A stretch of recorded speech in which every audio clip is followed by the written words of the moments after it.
tonight's talk is an interesting one for me, especially because as the more we've been talking about long-term thinking, one of the main questions that we always get is, what do you mean 10,000 years? There's not going to be people in 10,000 years. And you actually start asking people what they mean by that, like, well, climate change. Really? Will climate change mean there's no people? And if you look at evidence, in the Steven Pinker sense of all the past is actually way harder than the future is, and the present is always better than the past on if you look at it on the big curves through history.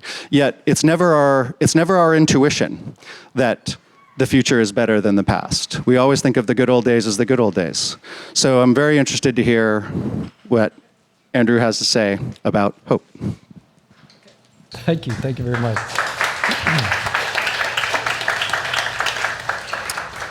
Thanks for the invitation, and to all of you for coming. Thanks to Stewart Brand for being willing to have a conversation later. I feel like you're going to know better than I do almost everything we talk about here, so I'm going to keep it relatively short, and then we'll have a conversation, and then we'll open it up for questions. So who am I?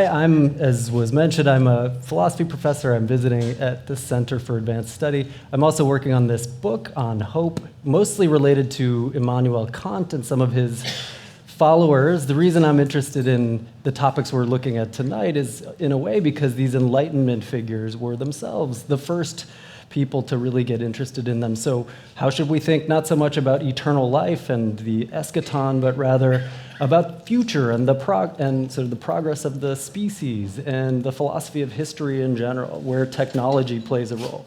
Also interested in the fact that the Enlightenment figures were, in a way, the ones to open what you might call the moral we, the circle of the moral we, or us, the people, the things that we count as having moral status. It's not just me, it's not my family, my tribe. There are reasons to think that we should go out to nation state, or maybe even all rational beings.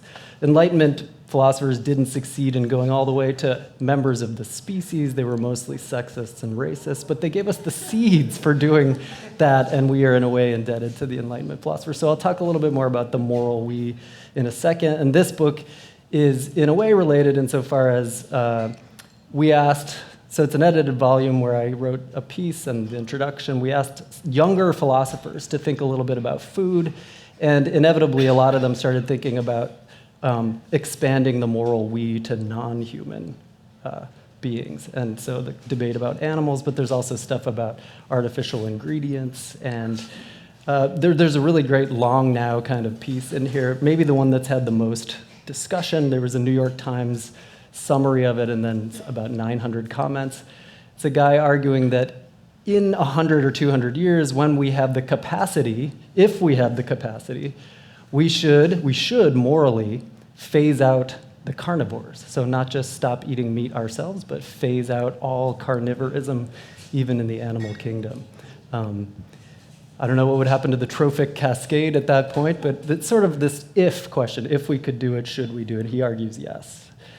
And then I'm also participating in a grant project where we're looking at hope and despair and optimism and pessimism and funding projects ranging from neuroscience to philosophy to religious studies to playwriting and filmmaking. So I'm in the middle of all of that right now. Here's what I'm going to do tonight. Give you some boilerplate about the Anthropocene, which may be familiar to many of the people in this audience. Then I'm going to talk about the concept of hope, optimism, and at the place where they start to come apart, what they mean in the contemporary context. I'll sketch an account of rational hope, and then I'll give you what Kant would call a moral argument. You'll see what that is for a kind of hope, even if you're pessimistic in the context of the Anthropocene. I'm obviously not a climate scientist or a geologist or a geoscientist, so I'm not going to tell you how we will make it through the Anthropocene and its various challenges, but I'm going to talk about the role a certain kind of hope might play in doing that.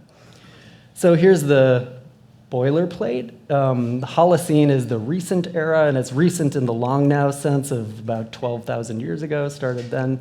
And isn't officially over, so the relevant scientific groups have not approved the thought that is being suggested now by a number of different geologists that we replace it with the kind of step change to the Anthropocene or Anthropocene, the period in which humanity, anthropos, becomes as impactful as a geological force. In the stratosphere, in the atmosphere, in the hydrosphere, the biosphere, and even down to the lithosphere, there is evidence of us and will be in the planet forever. And so people debate a little bit about when to start dating it, but 1945 seems like a natural point when we started with nuclear and the various effects that that has had. So we'll see. They're actually meeting, one of the relevant scientific associations is meeting this year to consider whether to formally adopt the idea of the Anthropocene. In popular parlance, it became kind of prominent with this article by Oliver Morton in 2011 in The Economist. There's now 200 newspaper and journal articles with that in the title, just in 2015. I don't need to say too much about the nature of the crisis. I think we all know the sort of big picture. We're in the midst of the sixth great extinction, about 100,000 species per year. At least some of that is our doing.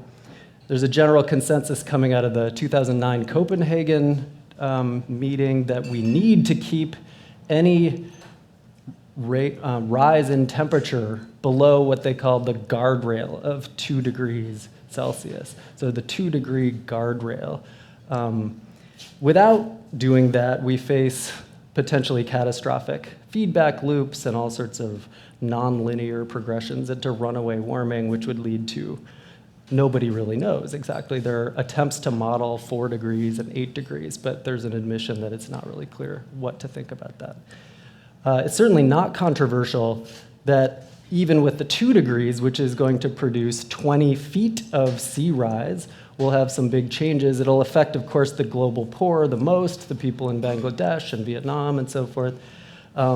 More locally, it will also affect Silicon Valley. So it looks like a lot of great infrastructure and resources. I think Intel survives and NASA. But that's just 55 inches, the red there. So 55 inches, around 5 feet, a little less than 5 feet. And Silicon Valley, Margaret will be happy that Stanford looks okay. At least here's 25 feet, so we won't be standing here anymore. Pool sidebar. Yeah, that's right, a pool sidebar. Real estate prices go even higher, presumably. And then the IPCC makes it clear that even if we stop relatively soon, we end up still with a lot of progression in terms of effects, even into a long now, several millennia of sea rise, temperature, ice melting, and so forth. Here are some of the numbers. We've already burned 2,100 gigatons, 2,100 billion tons since the Industrial Revolution. This is just CO2, so I'm setting aside the other greenhouse gases. To stay under the 2-degree guardrail, if we want a 50-50 chance, kind of coin flip chance, then we should only burn another 1,600 billion tons. If we want a 75% chance, then only 700 billion tons. What we have in proven fossil fuel reserves is something like 2,800 billion tons. And people try to put a money value on that. I don't even know how to think about $15 trillion, but the thought is there are these assets that are stranded there, and it's going to be very hard to convince people who have access to them and rights on them not to bring them up. So that's our situation. If we don't convince them not to bring it up, then we end up with something like this, potentially. Now maybe the real estate prices go down because it's in San Francisco archipelago. That's a kind of business as usual picture. Other people suggest a kind of business as usual plus innovation. So Rex Tillerson, the CEO of Exxon, recently said famously that climate change is just an engineering problem. You might remember Jeb Bush in the primaries at some point said climate change will be fine. At some point, 2 guys in a garage will figure out what we need to do and we'll fix it. So the kind of we will be able through innovation to fix it. There might be something right about that, but it's a little bit sort of, naive sounding. Then there's the revolution on the other side of the picture, according to which we have to rapidly decelerate and stop using all the carbon that we're using, and also for justice purposes, let the poorer nations, the developing nations, use the rest of it, that 700 billion tons that we could still use. So we have to shift carbon credits over there and radically change our ways. And then there's a couple of different efforts to talk about what you might call the good Anthropocene or the soft landing Anthropocene. People who think that, yeah, we need to reduce and so forth, but there might also be some innovations that we could introduce in terms of geoengineering. Oliver Morton, the guy who wrote the piece in The Economist, just came out with a book on geoengineering. Stewart, in the talk at the interval last January with Paul Sappho, mentioned something about this idea that we could spray sulfates up into the atmosphere and that this might help prevent some of the effects of the greenhouse gases, at least for a little while. Some people worry that this is playing God. I noticed that you, in the last version of the Whole Earth catalog, say, we are as gods at this point, and we might as well get good at it. So it's kind of, owning up to the situation. So let's just so those are the different ways in a kind of middle way picture. Let's just call the outcome that we want, however we get there, carbon justice. Let's just call it carbon justice. We'll think of that as staying below the guardrail and also giving the people who haven't had much carbon burn a chance to burn as much as we have. Okay, so that's our goal, carbon justice, let's say. One thing you might ask is what would motivate us to take that on as a goal? After all, we're talking about not just people who are spatially extended far away from us, the global poor, the southern hemisphere for the most part, but also temporally far away from us. So I talked about expanding the moral we. Why do we expand the moral we, the us that we care about, the people who have standing, into non-existent people, future generations? Philosophers like these kind of puzzles. They don't exist, they don't have rights, we don't owe them anything, so why are we so worried about it? Maybe we should just go with business as usual, but that feels wrong somehow. We don't tend to think that we have to make decisions in an effort to produce as many well-functioning future people as possible. We don't think of condoms as weapons of mass destruction. We don't think that preventing people from existing is a bad thing. So why do we worry or feel we have obligations in some way to future people? So there are some puzzles there that philosophers get into. Suppose we do, though, think that we have some sort of obligation to keep things going. Maybe we just think it's like an intrinsic good that there be human beings on the earth. Then we'll have to try to see how we can get to carbon justice. The other problem here is it's a massive collective action issue. So not only do we have to worry about what other nations are going to decide, and the Paris Treaty did get some distance in that regard, but we have to also worry about kind of defectors in our own communities. What if I try really hard and cut way back, and then my neighbor does, and it looks like he's not going to? In a lot of these game theoretic contexts, when we're talking about prisoners' dilemmas and so forth, you're in a state of ignorance. In this case, we're not even in a state of ignorance. It looks clear that a lot of people are going to defect. It looks like some nations that feel they are owed certain carbon credits may not toe the line. So I think that there's here's carbon justice. We feel like we want it for some reason. We're obliged morally to go for it. But there's a threat of demoralization. I think we all feel this. My students certainly feel this. And I mean that in two ways, sort of double entendre. Demoralized psychologically, going after this just starts to seem like something that's too hard. It's enervating, especially when I don't know if anybody else is going to really do what I'm trying to do. And then, so you lose your the sort of moral driving force behind your activity. You start to become apathetic or maybe opportunistic in certain ways. You eat, drink, and be merry because we're not going to be able to fix this. So that's a sort of bad thing from a moral point of view, and yet it seems to be something that we all face, and in spades when you think about something like the Anthropocene. So it would be great if we could just convince ourselves, sort of leap of faith style, that when we act, everyone else will act, and somehow we'll get there and carbon justice will be achieved, but that just looks irrational. It looks like bad faith. I mean, maybe there's a pragmatic reason for going in that direction in some cases, but this looks like it'd be hard to do, and also a little bit irrational. And so what I want to do is develop a conception of hope that might play a certain sort of motivational role that allows us to keep going even in the face of these issues regarding the Anthropocene and the collective action problem, but doesn't require kind of irrationality. So let me give you a brief history of this concept. Elpis is the Greek term that is often translated as either expectation or hope. What's interesting there is that conflation in the classical period. Expectation and hope are not clearly distinguished. Expectation, something like what we call optimism. You expect something to happen. There's also an ambivalence in the classical period. So as Pandora's jar suggests, Zeus gives Pandora the jar. She opens it. She's the kind of Greek version of the biblical Eve. She opens it, all these curses come out and are visited upon humanity. She looks inside and there's one thing left, and it's hope. And Hesiod doesn't tell us whether that's the thing that consoles us when we have to face all of these other curses, or whether it's another curse of its own. And different people go different directions in the classical period. Euripides and Plato seem to think of hope as something to be avoided. Nietzsche sums up their view as this: Zeus did not want man to commit suicide, no matter how much the other evils might torment him, but rather to go on letting himself be tormented. To that end, Zeus gives us hope. A very pleasant thought. So the ambivalence continues throughout the ancient period. Aristotle says hope is just a waking person's dream. The Stoics think that hope is just the opposite side of fear, and that you only cease to fear if you cease to hope. So just work on your own moral character and don't worry about things outside yourself. In the Christian period, you get hope becoming a kind of virtue that's directed towards the afterlife, and so it's a wholly good thing. In the modern period, here's Hobbes, here's Descartes.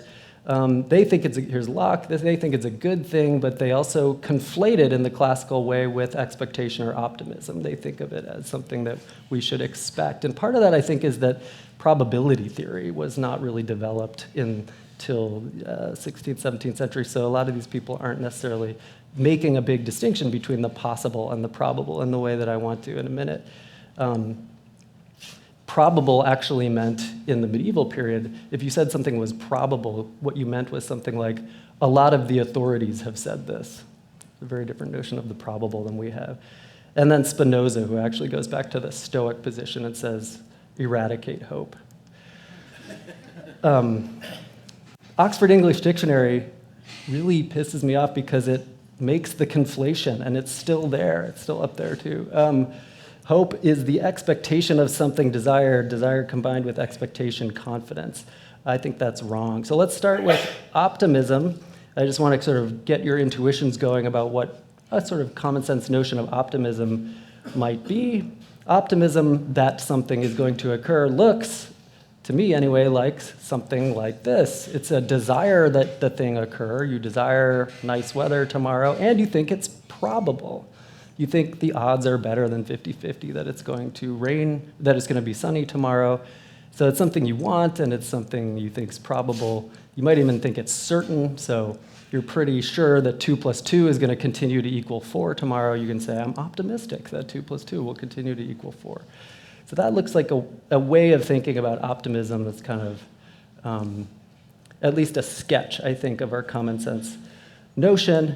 In the 17th century, after those other old guys we just looked at, Leibniz comes along, and he is a good mathematician, and he knows a little bit more about probability theory, and he develops a theory explicitly of optimism, first one to use the word, interestingly. So expectation, optimism, he uses that word. In French, in this 1714 Theodicy essay, where he talks about the goodness of God, the liberty of men, and the origin of evil. So according to him, he's got an independent proof that God exists. From the armchair, it's an a priori proof. So you got God. God's the omni, omni, omni, right? Really good, really powerful, really smart. So God, if God makes anything, is going to make the best thing. So this must be the best thing, the best possible world of all the worlds that were available.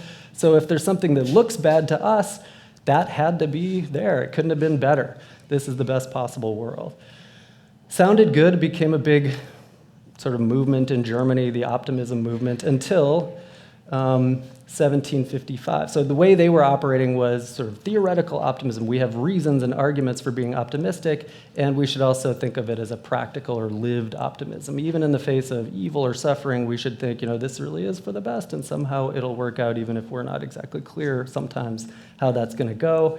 And that sort of ran into 1755, Lisbon Earthquake, 9.0 on the Richter scale. And it wasn't just punishing the bad people. It actually occurred on All Saints' Day at 10 a.m. when most of the good people were in church, and the churches were the things that collapsed. And so almost everybody in church died. The few who survived, along with the bad people who weren't in church, come out and try to help the people who are suffering. They run down. If you know Lisbon, it's sort of down on a slope towards the port. They run down there, and 40 minutes later, a tsunami comes and inundates the rest of them. 1/3 to 1/2 of the population dies immediately. 85% of the city destroyed. Leibniz says, well, in another world, it would have been worse. It's cold comfort, right? It's really hard to believe. And that was Voltaire's point. He writes Candide about optimism, Professor Pangloss, and makes optimism look a bit ridiculous. So then pessimism sort of comes in, and people think, we have good reason to be pessimistic. Look at the evidence. And so I'm a theoretical pessimist, and I will also just live in a pessimistic way. I will fear, I will maybe become apathetic, I will be demoralized in the sense that I was just discussing. I will eat, drink, and be merry because tomorrow we die. And then the 19th century is this kind of great debate between a bunch of German guys with weird hair. Hegel, the great optimist, although he doesn't look like it there. Schopenhauer, the great pessimist, who said this is actually the worst of all possible worlds. Karl Marx, the optimist, sort of near-term revolution, but ultimately justice. And then Nietzsche, definitely a kind of pessimist, though a complicated character. So we have theoretical pessimism. And what I want to ask now is, do we have to kind of live the pessimism? Does that lived pessimism have to follow from the evidence that things aren't looking so good, whether we're talking about Lisbon and various earthquakes and so forth, or whether we're talking about the Anthropocene and our chances of staying under the 2-degree guardrail? And I want to sort of finish the talk by talking a little bit about what it might be to live hopefully, even in the context of this rather theoretically pessimistic situation. Inspiration is Immanuel Kant, who's coming before those 19th century guys and after the 17th century people that I started with. He was bald but was wearing a wig, I think, in this portrait. 3 questions he thinks are central to philosophy. What can I know, of course? What should I do? And then, interestingly, what may I hope? What is it permitted to hope? And he thinks this actually brings together the first 2 questions in an important way. In the 20th century, this is this great Kantian Ernst Bloch, who even in the midst of World War II, he was a professor in Berlin, of all places, writes a 3-volume work on the principle of hope, and continues a kind of Kantian picture. He says, the work of this emotion, hope, requires people who throw themselves actively into what is becoming, to which they themselves belong. So that's a kind of tenacious picture of hope, even in the face of pessimistic situation that I want to try to talk a little bit more about. So we talked about optimism. The counterpart notion, I think, in hope, with respect to hope, is this desire for the thing. So you still think it's good and desirable, but instead of believing that it's probable or estimating it as probable or certain, you think that it's merely possible.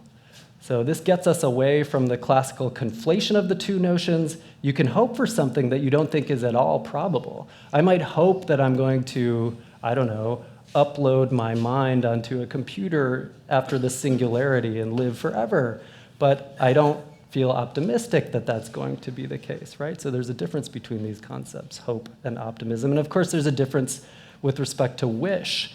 I might wish that the Warriors had won the finals. That sounds coherent, but if I now say, I know the Warriors lost, but I really hope that they won, you would think that was somehow I just didn't get the concept, right? So wish is different from hope as well.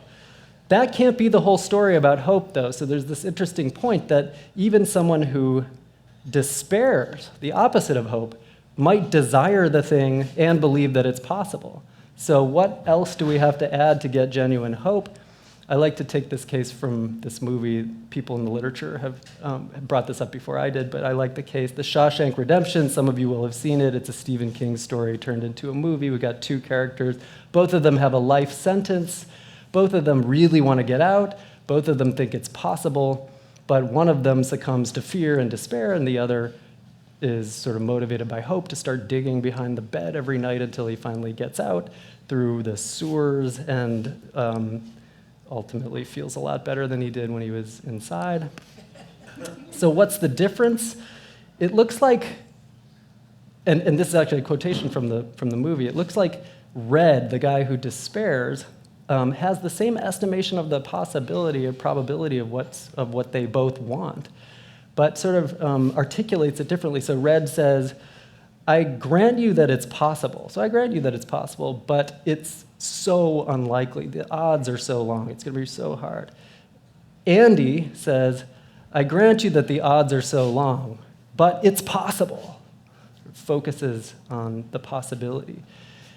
So what I want to suggest is that we can call this focus on the positive possibility, that hope involves, as opposed to despair, actually focusing, attending to the fact that something is possible, letting that motivate a certain kind of maybe effort to look for pathways or projects, start digging behind the bed, getting yourself involved, thinking about that positive possibility and sort of holding it before yourself in a way that might motivate action, positive emotion.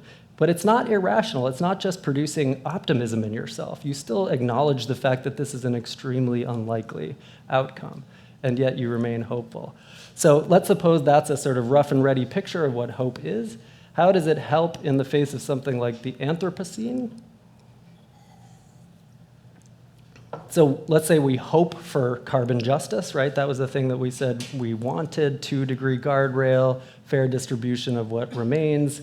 Say we hope for that. That means, according to what I was just telling you, that we believe it's possible. It certainly seems possible. We want it. We even think we're morally required to go for it in this case. And we tenaciously focus on that possibility. We consider it. We fantasize about it. We imagine what it would be like to get there. We think about how our hopes would be dashed if we didn't get there and what the consequences would be. But we keep it rational. We don't go into a kind of optimism that suggests that our evidence is different than it is. So it's a hopeful pessimism, if you will. And how does that avoid getting into demoralization in the way that I suggested sometimes we can in the face of long odds? Well, I mean, if you're tenaciously focused on the positive possibility, I think it's very psychologically natural to then start thinking about, as I said before, pathways, ways in which you might be involved, or at least someone might be involved in getting to the ultimate outcome, getting out of the prison, for instance. So once you start thinking that way, you kind of build yourself and maybe your community, the people working with you, into the hope. So you start hoping not just for this outcome, but for that outcome and that I contribute to it in some way. So I hope to contribute through all of this effort to the bringing about of this outcome. So with respect to carbon justice, all the little things I try to do, I want them to make a difference, something we hear a lot from a lot of people, certainly my students. How do I make a difference? That seems really key, a kind of consequentialist picture. Now, I think that when we look closely at the odds and how much we can really do as individuals, even if we say, yeah, I'm hoping to make a difference for carbon justice, we could still face demoralization. We could still face these long odds and sort of think, yeah, actually, it's not going to matter much. So here's the final twist. I'm talking about hope for specific outcomes and just skipped hope as a virtue for the sake of time. I can go back to that if we want to in the question and answer. So here's the final twist. As we know, there are some systems, especially in nature, but also in culture and commerce, that are not linear systems. This is something that actually comes up in a lot of the discussions here, I think, in the long now context.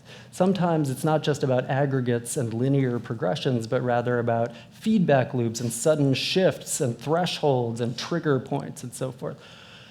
Now, what is the chance that you and your the people you convince around you or the people who are working around you for carbon justice are going to be on a tipping point or a threshold. Very small, right? Even smaller than the possibility that I was talking, the probability of that one possibility I was talking about before, that you'll make some sort of difference. The thought here is, it's still possible. It's still possible that you'll make this huge difference, that your small actions will come at just the right moment such that the system trips across a tipping point or across a threshold and you make a big difference. I think if we focus in this hopeful way on that mere possibility, and it is possible in many cases, then it will be very difficult to feel demoralized. Then it will be very difficult to think, oh, I'll just sort of let this one slide. I will opportunistically go ahead and burn this carbon when I really don't need to. Let me just finish by illustrating this with a case, and now we're going to go back to the food situation, which is what the book was in part about. So we know that industrial animal agriculture is one of the worst greenhouse gas producers. It's worse than the entire transportation sector combined.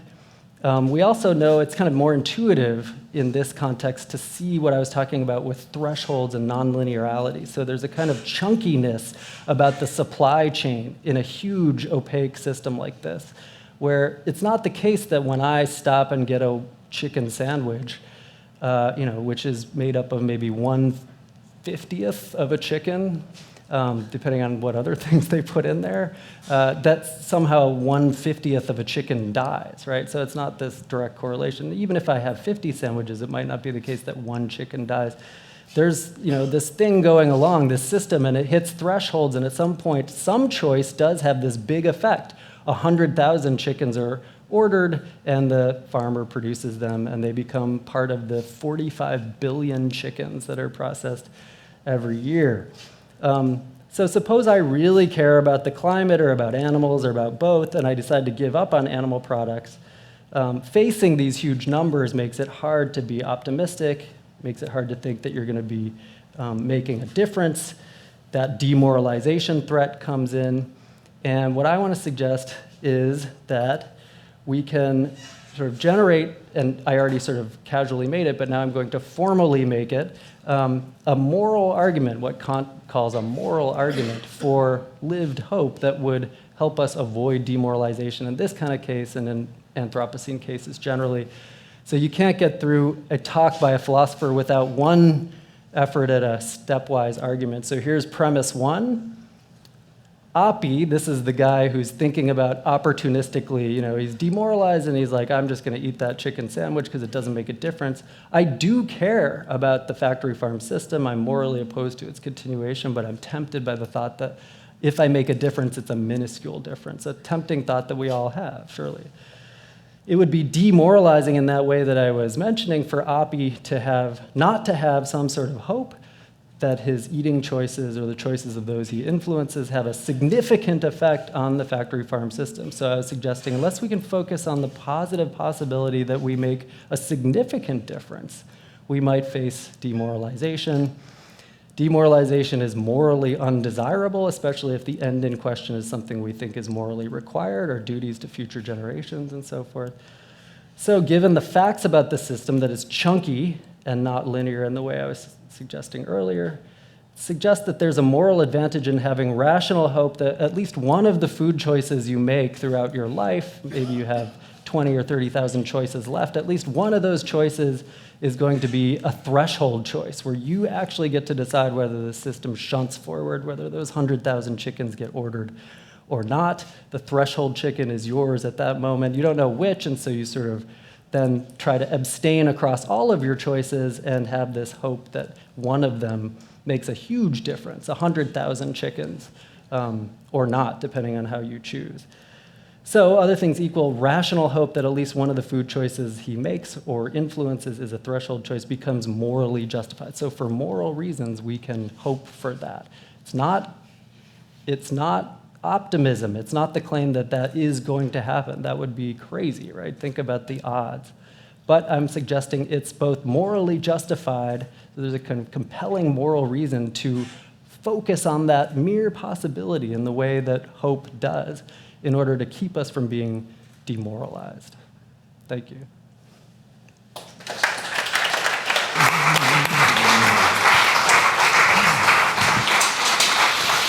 thanks.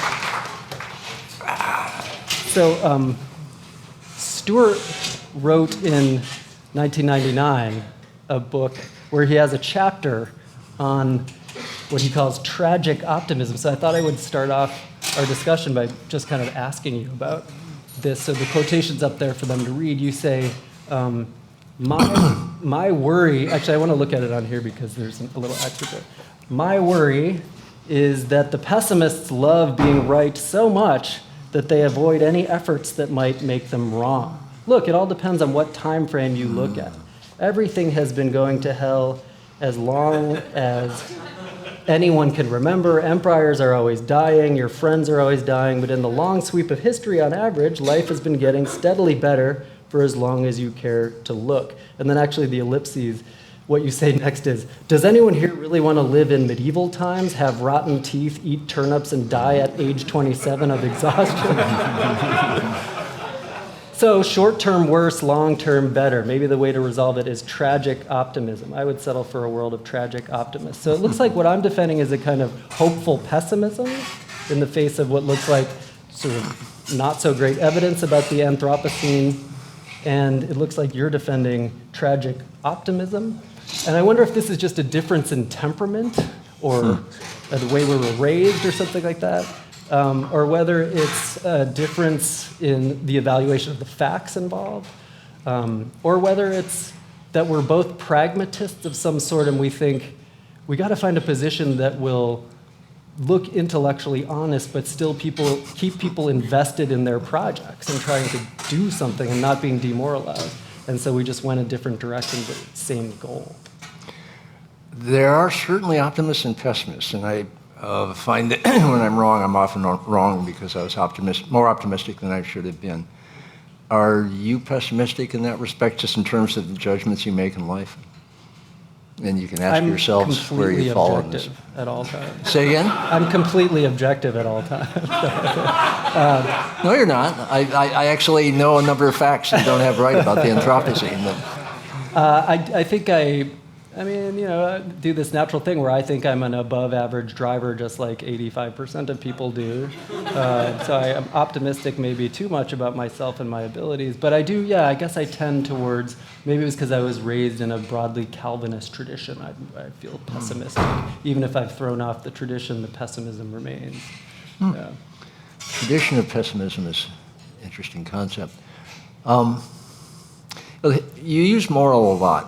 Do you distinguish moral from ethical, just No. so I know? Mm-mm. Not It's at all, just same Greek. word. Wow. I think of it as just Greek and Latin, yeah. Huh, okay, great. Solves that. I mean, really, it is. I mean, moralitas is the translation for ethikos. Mm-hmm. Do you buy, you quoted the long-term sort of optimistic, short-term pessimistic perspective. Do you agree with that? Well, what I was suggesting is, I mean, it depends on... The way, one of our board members who is a professional futurist, Paul Sappho, who's watched himself and other people be wrong and right and wrong and right, predicting things. And he said, in the near term, the optimists are always wrong, and in the long term, the pessimists are always wrong. And and it's just something he's watched. And he's also the one who said, never mistake a clear view for a short distance. Right. Of something you know is going to happen, but you think it's going to happen next week, and it's actually next century. Yeah, so I mean, I take your point about the medieval period and the accomplishments that we've achieved since then. I guess I do find, so maybe it is in the end not so much a temperamental thing, but my sense of the evidence, in which case I should defer to you as someone who knows much more about the empirical side of this. But my sense of the evidence that I was presenting from Copenhagen and from some of those articles suggests that the Anthropocene is looking pretty precarious for us. And there are a lot of pretty prominent people who are not so optimistic about our chances. I mentioned to you Jared Diamond. It's true, Jared is. Yeah, he says he's an optimist, but he says, what I mean by that is that I think we are 51% likely to survive for the next 100 years. So it's like just barely optimistic. And yet, even in his book Collapse, Jared points out that these various civilizations have collapsed, but that each one of them did not know about the others and why they collapsed. And the current global civilization has all of those stories as part of the cautionary tales we tell each other. Yeah, that's right. So I guess I'm curious what your vision is. So I characterized you as being an advocate of the soft landing Anthropocene, or the good Anthropocene. So if we combine innovation with reduction, we could make it through. That would be a whole discussion. And yeah, Course, I'm yeah. completely persuaded the good Anthropocene is well underway and happening this century. The sixth extinction is not underway and is probably not going to happen. Okay. These extinctions are when 75% of all species go extinct. Really serious stuff has to happen, like asteroid collisions and major volcanic periods and so on, none of which is happening. If the comet hits us,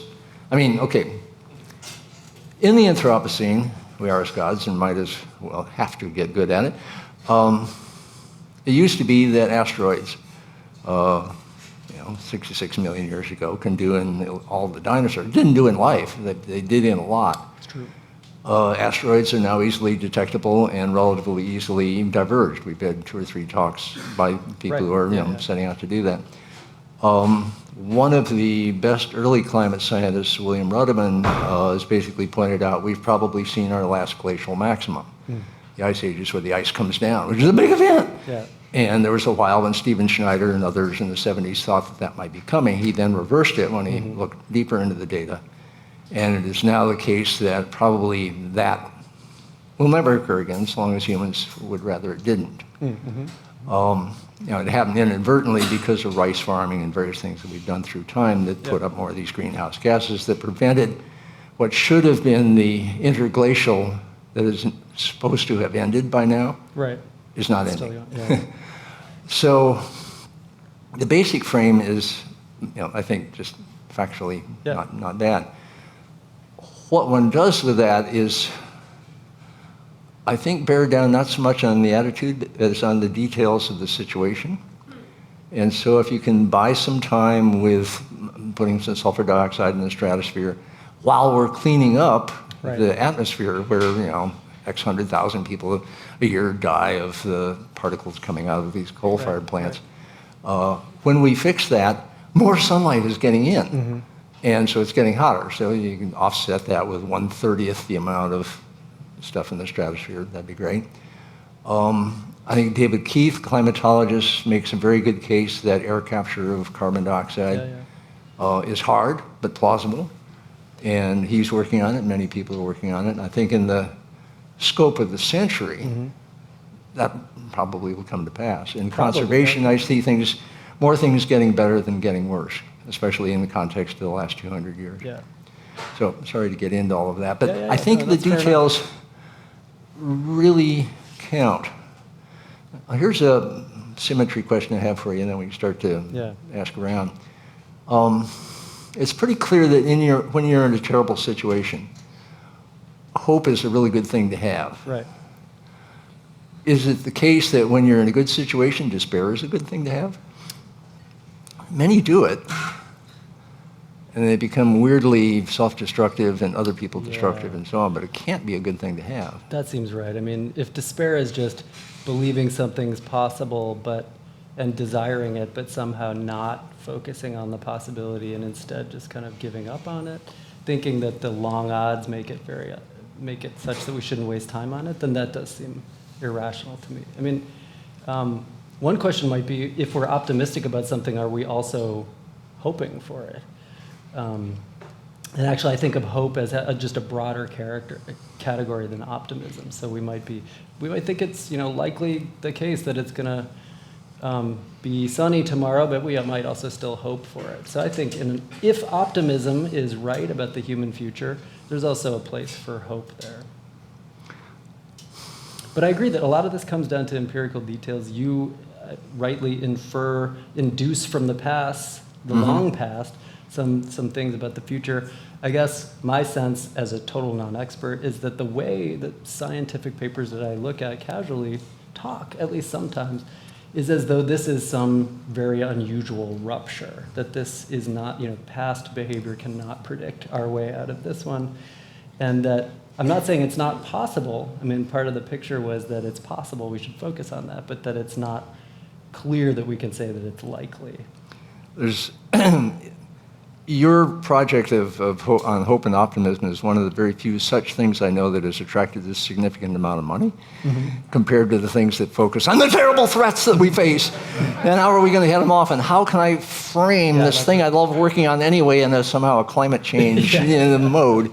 Yeah. There's a lot of that going on. I think that's right, yeah. So, optimism and pessimism are sort of operational modes, as near as I can tell. So Andy Grove writes a wonderful book called Only the Paranoid Survive, talking about running a business.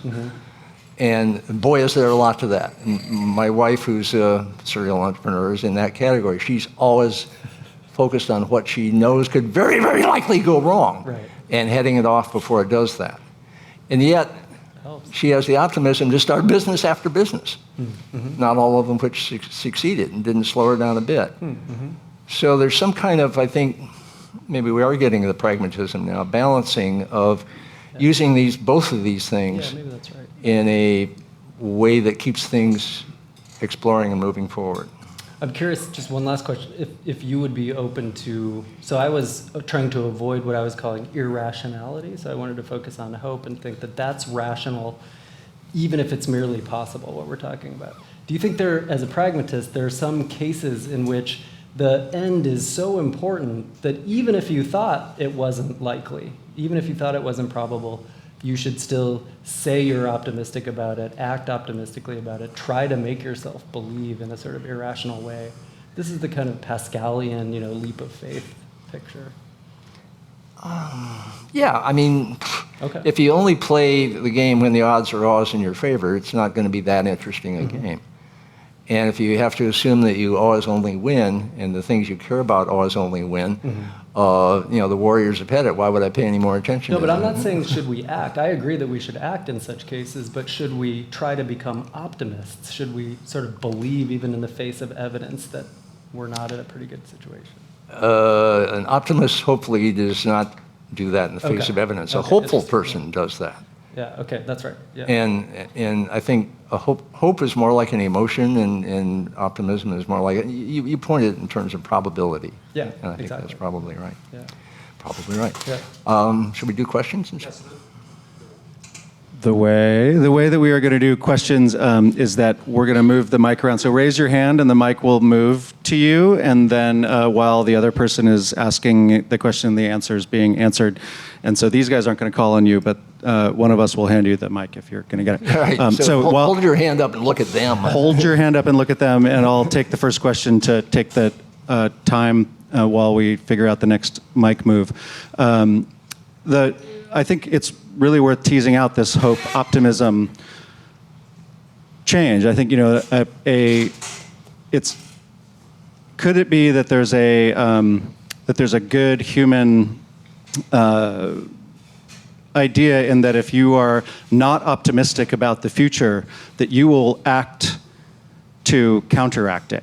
So if you're worried about this dangerous future, which every science fiction movie portrays for us, will you hope for a better future for your children and act on things in a kind of a selfish, ratcheting way that, as long as everyone's doing that ratcheting effect, counteracts it? And if we didn't think that the future was going to be dystopic, would we just become complacent? So is it a good immune response for humanity, is what I'm asking.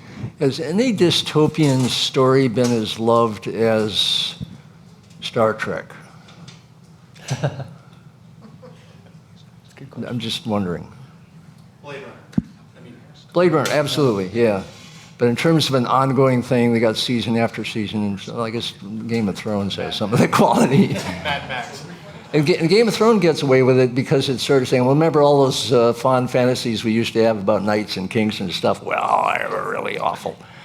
Sort of to our point about, everybody is cruel, and it's a Steven Pinker story, Game of Thrones. Is it Mad Men dystopian? I'm sorry? Is it Mad Men dystopian? Mad Max? Mad Men. Mad Men. Mad Men strikes me, I mean, it was a fabulous sequence of shows, but it struck me as a version of the present being very smug about the past. Yeah. Remember when we used to treat women that awful? Yeah. At least it's a little less awful now. Right. Remember when we used to just have a picnic and leave all the trash out? But that's the way I interpret it. That's the way I watch it. Well, isn't that long ago? I remember that period. This is another difference between us. How old are you? Late 30s. There you go. Late 70s. Sort of young. Right. Next question's here. I Yes, had a question. If ignorance is bliss, would you consider information to be a burden? And the environment in which people are being hopeful is an environment that they can affect as individuals. So is uninformed hopefulness more positive than informed hopefulness? No.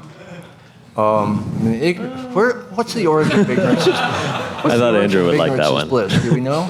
Where was that said in the Bible? Well, no, I don't know where that was said. It just seems to be. It's not a truth. It's just something I grew up with. That the ignorant are blissful, and that the meek shall inherit the earth, kind of things. That ignorance is bliss, and that. And People were talking about the dogs that didn't know they were going to die. Oh, okay. I think. I think it's probably ignorance of death that is being talked about Well, there. I just feel like we live in the information age, the overinformed, and that often Overinformed. and that we often burden ourselves overinformation with so look like? much information that we hinder ourselves in being able to affect the environment with as much effect as an individual that's better informed to what they can do and actually affect can actually hope to do. So for what may I hope? Yeah, so I think that's interesting. I mean, from an outside point of view, you might think it'd be better for a bunch of those people not to know the facts about the Anthropocene, at least the ones I was citing, insofar as that might demoralize them in the way I was suggesting. From the inside, especially as a good enlightenment sort of person, you might think, no, we should go for knowledge, we should understand the theoretical situation and then make a rational choice about the lived response to it. So I think there might be an inside-outside difference there. I think don't settle for the first story you hear. The only time I've done something political was when I put on a public event to dramatize overpopulation in 1969. A bunch of us starved in public, and it was a tough educational week, and it was based on my old teacher, Paul Ehrlich, saying that we're seriously fucked in terms of human population. It's the J curve, it's going to go up and up and up until it's all hopeless. That very time when his book came out was exactly when the population curve inflected from a J to an S. And it was a total waste of my starvation in the hog farm and everybody else suffering all that week. It was just, and I should have known, because Paul is a biologist, population biologist of checker spot butterflies. Mm-hmm. And the demographers, the human demographers, knew all along that there's this thing called the demographic transition, that people start to do a little better and they immediately have fewer children. They move to town, they immediately have fewer children. Education gets around, more medical stuff gets around, more women immediately take the opportunity to control how many children they have. And when they're not out in the country trying to make a subsistence farm work with their 7 kids, they're in town trying to educate their 1.5 kids. And that turned out to be the truth. And I bought the first kind of romantic story that I heard from Paul, and later regretted it. And I've hopefully not made that mistake since. It's very easy to buy these over-dramatized, tough stories. So let me say something on the other side of that, which is that, look, it's true that the story can change and we might be pessimistic and then learn some things and start becoming, but what would be the loss if we had been hopeful pessimists all the way along? So what I'm suggesting is this active, tenacious hope that focuses on the possibility and still acts. If it turns out that we were wrong and we should have been optimists all along, nothing's been lost, right? But if we start off with the optimism and we only act optimistically because we think we have theoretical reasons to think things are going to get better, then there's the real risk of disappointment and enervation that comes if the facts turn out to go the other way. You do want your harsh prophecies to be self-defeating prophecies, and to some extent that was the case. And so a lady who later was a girlfriend of mine, Stephanie Mills, when she graduated from Mills College, said, "I'm really sorry, but I cannot have any children." And women in my generation that think very seriously of adding to this whole human overburden of Earth. And handsome, bright lady who that word went out. And she was hither and yon telling that story, and a lot of people took it seriously. As a result, in the 70s, a lot of my hippie cohorts were very cruel to their children and cruel to couples they knew that had children. But, you know, no great harm was done. Yeah. And, Just cruelty.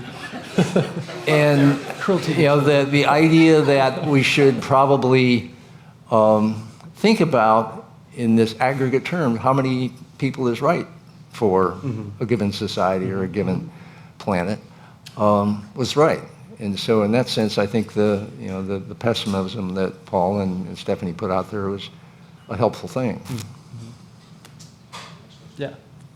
So I have a proposition or a provocation that I think flips your analysis on its head. Great. And possibly leads us to different conclusions entirely. Good. And that is, the way you've talked about deconstructing hope and optimism is to place them before action and say that hope and optimism or demoralization modulate the possibility of action. If you flip it on its head, what if action is the important thing? Action is the thing that generates emotion. It's a completely different theory of human nature from the Western tradition. And that the action produces the hope. And if the action produces the hope, then the most important thing to think about is how do we create agency? You talk about your wife and serial entrepreneur having both pessimism and optimism, paranoia and hope at the same time. But where would she be if she did not actually have the agency to start a new business? If she did not have the ability, and therefore, which is where the end result leads us in a very different place, is that this becomes not an account of the individual psychological orientation towards acting in this kind of a space, but of the social institutions and the systems we put in place that enable action, even for those people who don't start from a place of hope or optimism. I like that. Well, so that last part was key, I think, because initially I was going to say, look, I don't know what it would mean to say that you should think about acting first before you have any sense of what the likelihood is of the outcome or what outcome you're going for, or whether you should be hopeful or pessimistic. What you're suggesting is that agency is as much a product of what you've been brought up in and where you are as your sort of thinking and reflecting about the probabilities or the possibility in question. I think that's right. I guess maybe there's a kind of, there's got to be a place, and it's certainly in the Eastern tradition as well as the Western tradition, there is a place for adult pausing, reflecting on what you're doing and why you're doing it, ethical deliberation, right? And it looks as though there, at least, in that moment, and I agree it is an individual moment, but it still happens. We think about whether we'll make a difference, whether it's likely the outcome that we're going for, whether we should still be hopeful despite its improbability. So I would want to talk a little bit more about contexts in which that looks really rarefied, but I would want to at least support the idea that sometimes, in some cases, rational adults need to do that. Which brings us to faith, which is the missing concept in the discussion. No, so I was trying to avoid faith. I think that hope is rational because it just thinks of in terms of possibilities, but it can still be motivating if you do it in the way I was suggesting. Faith looks like in the face of theoretical pessimism, you still leap in and say, yeah, we're going to make it, or it's going to happen. And I think of that as irrational. Yeah, this is informed hope, though. So, yeah. Another question back here. Well, so to sort of piggyback on that, I think one thing that's evident in the conversation around climate change is there's a tension between this rational assessment of the situation versus our pessimism and hope. And there's such an avoidance of pessimism, avoidance of despair, because we want to have hope. But then your definition of hope was about, having a reasonable expectation you're going to have a significant impact. Right. But then we keep asking people to be hopeful that a rational assessment will say, well, it's not going to actually be a significant impact. So we can be, I'm pessimistic in the sense that I don't see the ice cap not melting. Yeah. But, I can be optimistic that something else will come along, but not optimistic that my choice to drive here or not is going to have a significant impact on that. Okay, So I mean, but the nuance around how it relates to the individual, Yeah. this more nuanced hope is a really, really important conversation. So, but yeah, how much do we need to make sure we don't slip into this uninformed, irrational, not assessing not assigning a little probabilities Yep. to where we place our hope. Okay, so They answer the Shawshank Redemption. Don't answer that system's not going to work. I'll find a different way of getting at it. Yeah. So I think it's key to recognize that I never said that anything you take on in terms of hope changes your assessment of the probabilities. It's merely possible. In fact, it's incredibly unlikely that you're going to make some significant threshold change, right? But the thought is it's at least possible. And instead of irrationally leaping into faith that you are going to make some sort of big significant change, if you do this hope thing, which is voluntary, you can focus in the way I was suggesting on that thing and image it and fantasize. That will motivate you. Totally concur for like riding your bike, but for having a significant impact on the whole thing, like then it's don't keep thinking riding your bike is where the hope is. How much do we remember to look like raise the bar on what we're looking for? Yeah, so what I was saying is not this choice. I mean, that would be, you should maximize the probabilities, right? So let's say all of your choices and the people who you can influence. Let's say, this kind of hope might be that one of those choices makes a significant difference, and that might still be enough to motivate. Thank you. I like the idea of action being a determinant here, because I was around and was in the thick of the communes that were starting up in the 60s and 70s, and these were based sort of on a despair about civilization. I was born in one of those. Oh my God. I was. Hear what I have to say and say where you played in that. Yeah. So a lot of us, people who gave up in civilization and went off mostly to rural situations to basically reinvent civilization. And we were taking action and showing that free love would work, distributing of money would work, that you could build geodesic domes and they wouldn't leak, and anybody could garden.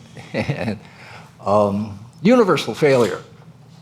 Lots learned, and one of the things we learned is that civilization wasn't so bad compared to our alternative. And we all came back to town and started businesses, by and large. So did my parents. And went on the school board and did effective things, because we went on and did something and it failed in interesting ways, and in profoundly engaging ways. And it's like being in the Peace Corps. If you've been in a commune or a kibbutz or whatever, you've really been through something and learned a lot of lessons you apply to the rest of your life. The people who had that kind of idealism of despair about civilization who did not act on it became really boring cynics. Mm-hmm. And so I think that there's having the personal engagement of just screw it, let's do it. The world will sort you out, and not only sort you out, but it'll give you stuff that no matter what it is you attempted, will be useful in whatever it is you try the next few times. We have a last question up front. Yep.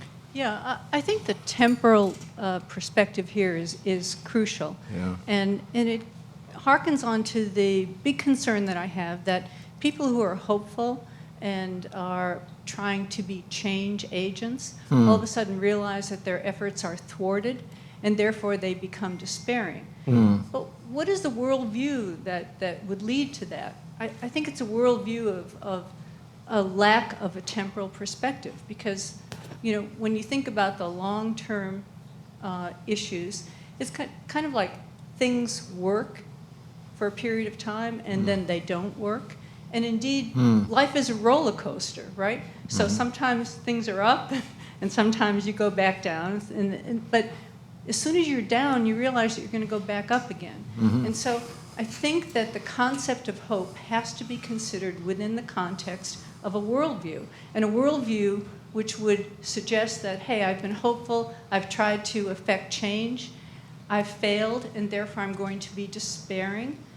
That's not the right that's not the right worldview. An alternative, which is consistent with Buddhist philosophy, yin and yang, things go well for a period of time and then they don't go very well, or consistent with Christian theology, you know, when one door closes, another one opens. I mean, I think that's what life is all about, and that's what hope is all about. So you're hopeful that something is going to happen at a particular point in time. You get shut down completely, but do you go to despair? No, I think you go to acceptance that this is the way life is. I'm not gonna, you know, completely abandon what I'm hoping for. But I understand, as you say, the threshold point, or I would say, just the yin and yang of life is such that, okay, I've been shut down this time, so I'm just going to keep going, and maybe next year, or maybe 2 years down the line, things are going to be different, and I'm going to be more successful. So I would like both of you to talk about what I think is the crucial issue here, which is the temporality of hope, and also what the worldview is that leads people to despair and not being hopeful. I mean, I think what you were describing is something close to my position, a hopeful pessimism. Like, it does look as though many doors are going to close, but you keep focusing on at least the possibility that some big good will result from at least one of your actions over a long period of time. And fixate on that tenaciously and let that motivate you psychologically to keep on keeping on. So in a way, it's very consonant with the picture. I do think that the thing about, I mean, the Eastern tradition is complicated and rich, but the Buddhist tradition, in my view anyway, goes a little closer to the Stoics and the Greek tradition in that they suggest that we shouldn't hope and shouldn't be optimistic, right? But rather only go for the things that you can control. The Greek term, ataraxia, tranquility, the Stoics say.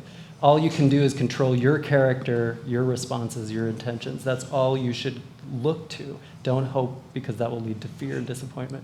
That, I think, isn't consonant with the picture that I was portraying. Yeah. You know, the one way the Greek, I guess, anyway, the ancient philosopher that appeals to me is Lucretius. Yeah. So here's a hard-over Good empiricist. pessimist in a way, and empiricist in a way, and don't believe these silly stories about afterlives and gods and all that junk. And he's a pretty chipper guy. I mean, you know, he lived near the edge in town and was in a way more persuasive because of that. I would see him as a tragic optimist, actually. And one worth paying attention to. And, you know, sort of on the side, he invented spread the atomic theory rather early in history. Yep. You never know who's going to be right. Stuff like that. So Andrew's going to stick around. So I know there are more questions, and there'll be more time for Andrew to sign his books as well. We've got a little something for you. Oh. There's one more thing I wanted. And one more thing I need to do. The grant that I'm part of, we had a big conference a couple weeks ago, and we got some swag, and I had an extra piece of swag, and I thought, in gratitude to Stewart for coming out and doing this and talking with me and moderating, I would give you some of the... You'll wear it better than I do. And I have for you our very own challenge coin, which you will say in Latin on the back, Carpe Millennium, which is the domain where optimism wins. Thanks. Thanks a lot.